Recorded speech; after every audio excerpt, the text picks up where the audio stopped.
بسم اللہ الرحمن الرحیم۔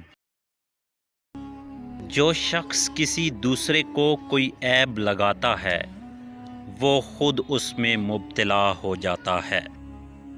بنی آدم جنت کو چھوڑ کر دنیا کے کاموں میں مشغول ہے اور جنت سے غافل ہے۔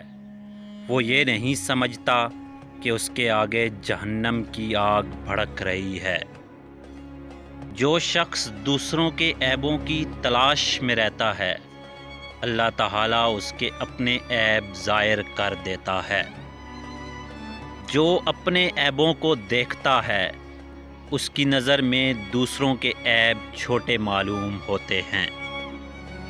جو شخص اپنے عیبوں کو جانتا ہے تو وہ دوسروں کے عیبوں کو کبھی ظاہر نہیں کرتا۔ تجھے اپنے عیبوں کی فکر میں ایسے رہنا چاہیے کہ لوگوں کے عیبوں سے غافل اور بے فکر رہو۔ اپنے عیبوں کو نہ دیکھنا نہایت کامل جہالت ہے، اور دوسرے لوگوں میں وہی عیب دیکھنا جو آپ کے اندر موجود ہیں اور آپ کو اپنے اندر نظر نہ آئے تو بہت بڑی کم عقلی ہے۔ آدمی کے عیبوں کو چھپانے والی دو چیزیں ہیں، سخاوت اور سوال سے بچنا۔